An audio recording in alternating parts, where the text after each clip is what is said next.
एक पिता अपनी बच्ची की लाड प्यार से परवरिश ही नहीं करता है, बल्कि उसे पढ़ा लिखा कर उसका एक बेहतर भविष्य भी बनाना चाहता है। बच्ची जो देखने में जितनी ही खूबसूरत है, पढ़ने में भी उतनी ही तेज। पर जैसे ही जवानी के दहलीज पे कदम रखती है, एक दिन कुछ ऐसा होता है जिस वजह से उस लड़की की डोली की जगह अर्थी उठ जाती है। और जब इसका असलियत लोगों को मालूम चलता है तो लोगों के पास भी सिवाय अफसोस के अलावा और कुछ भी नहीं रह जाता है। वाकई में दोस्तों, आज की जो कहानी है ये आपको भी सोचने और समझने पे मजबूर कर देने वाली है। नमस्कार, आदाब, मैं हसमुद्दीन और आप देख रहे हैं सफ़र क्राइम तक। आज की जो सच्ची घटना मैं आपको सुनाने वाला हूँ, ये घटना है उत्तर प्रदेश की। उत्तर प्रदेश का एक शहर पड़ता है शाहगंज, और इसी शाहगंज का एक कॉलोनी आता है ओम इनक्लेव, जो सदरगंज थाने के अंतर्गत पड़ता है। और इसी ओम इनक्लेव कॉलोनी का रहने वाला रविंदर वर्मा।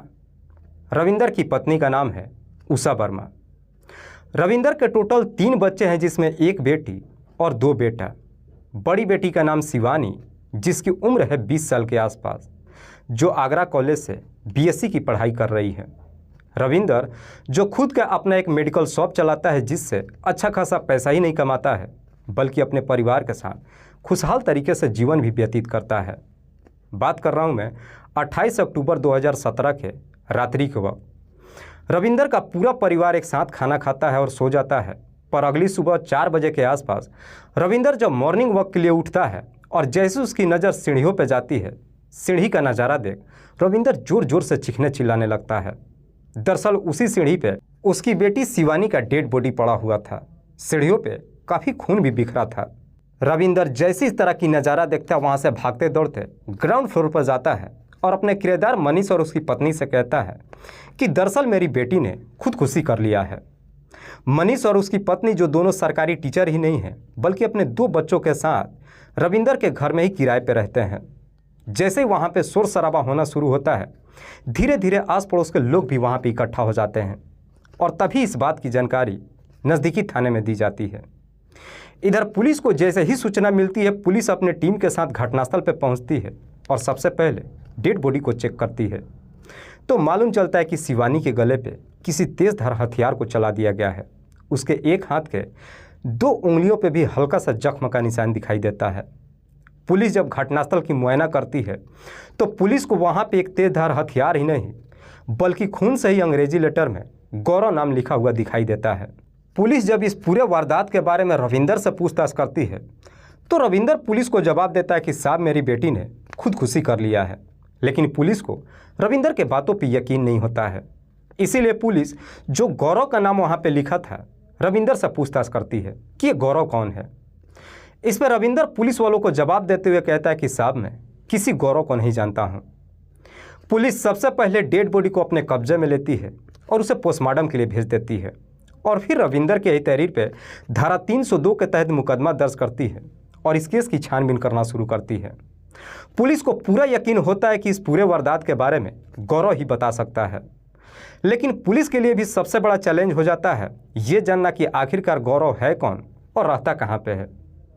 इसीलिए पुलिस अब गौरव के बारे में पता लगाने के लिए सबसे पहले शिवानी के मोबाइल नंबर का कॉल डिटेल्स निकालती है। पुलिस जब उसके कॉल डिटेल्स को चेक करती है तो आखिरकार उसमें एक ऐसा नंबर मिल जाता है जिस पे शिवानी पिछले कई महीनों से लगातार बातचीत करते आ रही थी। पुलिस जब उस नंबर का डिटेल्स निकालती है तो मालूम चलता है कि वो नंबर गौरव के ही नाम पर रजिस्टर्ड है। गौरव जो इसी शाहगंज के शंकरगढ़ का रहने वाला है। पुलिस को जैसे ही गौरव का डिटेल्स मिल जाता है, पुलिस अगले ही दिन गौरव के घर पे पहुंच जाती है, जहां पे पुलिस को गौरव मिल जाता है। गौरव जो अपना मुंडन करा चुका था। पुलिस तुरंत ही गौरव को अपने कस्टडी में लेकर थाने में पहुंच जाती है। लेकिन इधर गौरव जब थाने में पहुंचता है, अपने सामने पुलिस वालों को देखता है, देखकर डर के मारे थरथर कांपने लगता है। पुलिस जब गौरव से शिवानी की हत्या के बारे में पूछताछ करती है तो गौरव डरते हुए पुलिस वालों से कहता है कि साहब, मैं जो कुछ भी जानता हूँ सच सच बताऊँगा, बस आप लोग मुझे मारना मत। गौरव जब इस पूरे वारदात के बारे में बताता है तो वाकई में इसे सुनने के बाद किसी को भी अपने कानों पर यकीन ही नहीं होता है। दरअसल इस कहानी की शुरुआत होती है घटना से ठीक लगभग 2 साल पहले, जब शिवानी आगरा के कॉलेज में अपनी बीएससी की पढ़ाई करने के लिए जाती है। इसी कॉलेज में इधर गौरव भी बीए की पढ़ाई करता है। गौरव के पिता का नाम है राम स्नेही। राम स्नेही के भी टोटल 4 बच्चे हैं, जिसमें 2 बेटा और 2 बेटी है। राम स्नेही जो बेहद ही गरीब परिवार से है, ठेले पे फल वगैरह बेचता है और थोड़े बहुत पैसे कमाकर बड़ी ही मुश्किल से अपने परिवार के साथ गुजारा करता है। इधर शिवानी और गौरव जब आगरा के कॉलेज में पढ़ाई करने के लिए जाते हैं, दोनों की जब पहली बार मुलाकात होती है, दोनों के बीच में दोस्ती हो जाती है। दोनों के बीच जैसे ही दोस्ती हो जाती है, उसके बाद से बातचीत करते करते आखिरकार गौरव और शिवानी के बीच में प्रेम प्रसंग शुरू हो जाता है। शिवानी और गौरव के बीच में जब प्रेम प्रसंग शुरू होता है, दोनों एक दूसरे से मुलाकात ही नहीं करते हैं, बल्कि शादी करने का फैसला भी कर लेते हैं। लेकिन गौरव को एक बात को लेकर के काफ़ी डर सताने लगता है। दरअसल गौरव ने शिवानी से अपना एक सच छुपा रखा था। शिवानी और गौरव दोनों ही अलग जाति समुदाय के थे। जहाँ पे शिवानी जो अपर कास्ट की थी, तो वहीं पे गौरव लोअर कास्ट का था।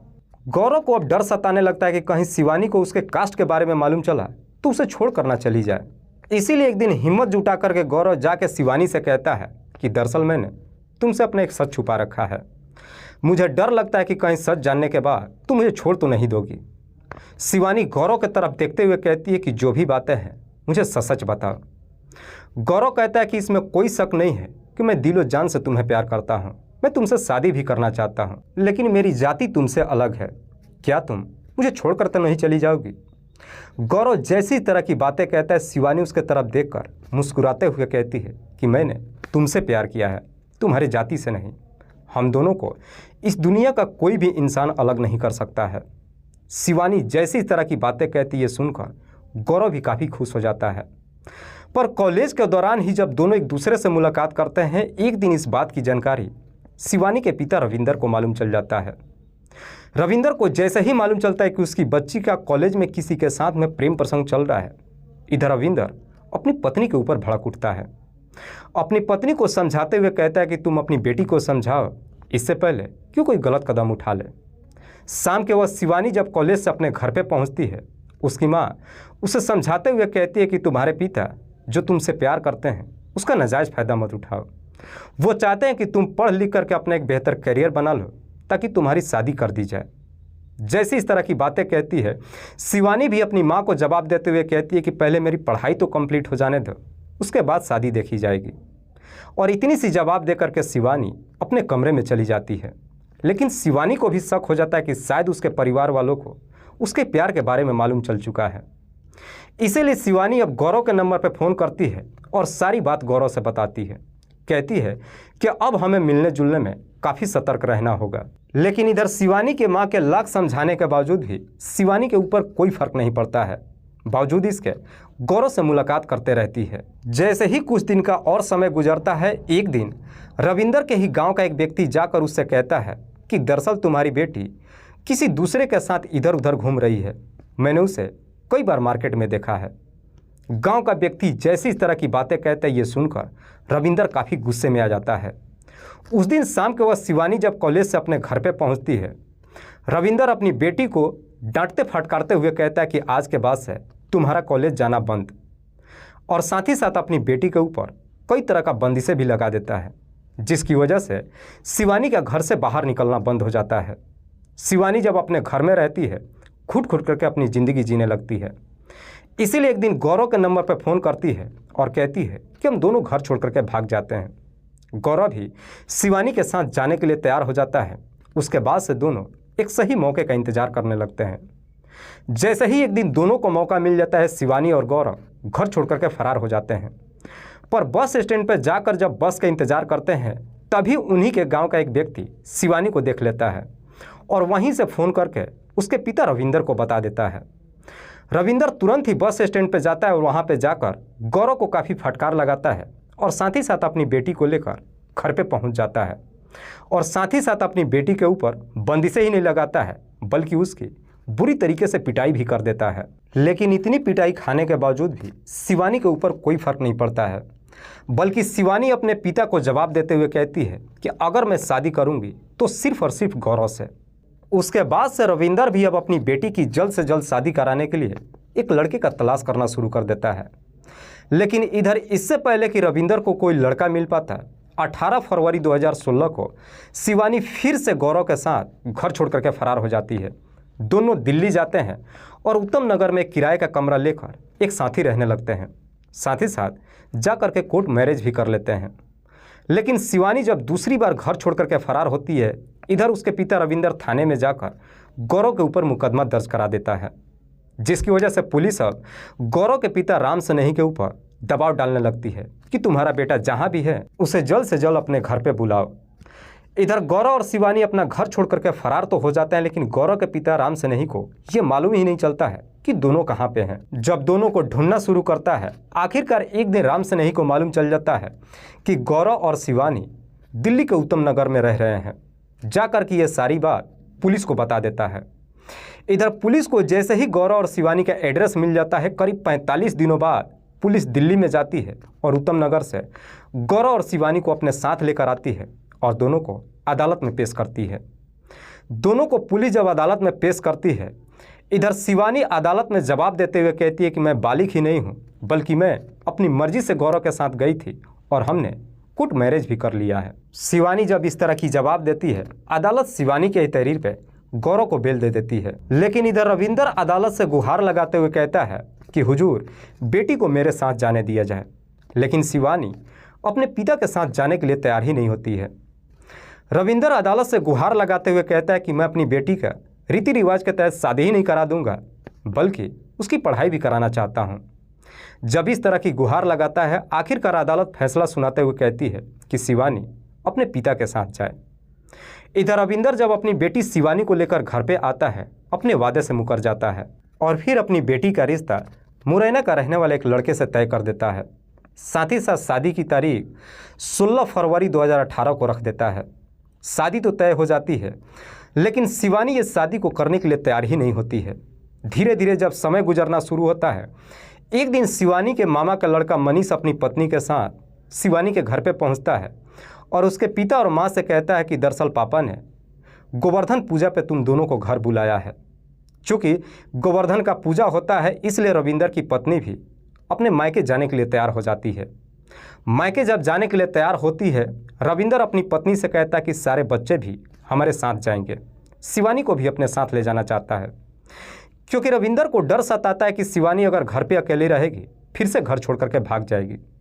शिवानी को जब अपने साथ ले जाने की कहता है, शिवानी पहले तो जाने के लिए तैयार नहीं होती है, लेकिन तभी शिवानी के दिमाग में एक आइडिया आता है और फिर अपने पिता से कहती है कि मैं भी मामा के घर जाऊंगी।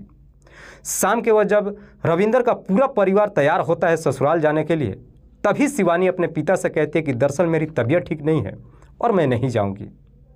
जब अपने घर पे अकेले रहने के लिए कहती है, इधर रविंदर का पूरा परिवार जब तैयार हो जाता है, रविंदर ग्राउंड फ्लोर पर आकर के अपने किराएदार से कहता है कि शिवानी घर पे अकेले है, तुम लोग उसका देखभाल करना है, हम लोग रात्रि के वक्त घर वापस आ जाएंगे।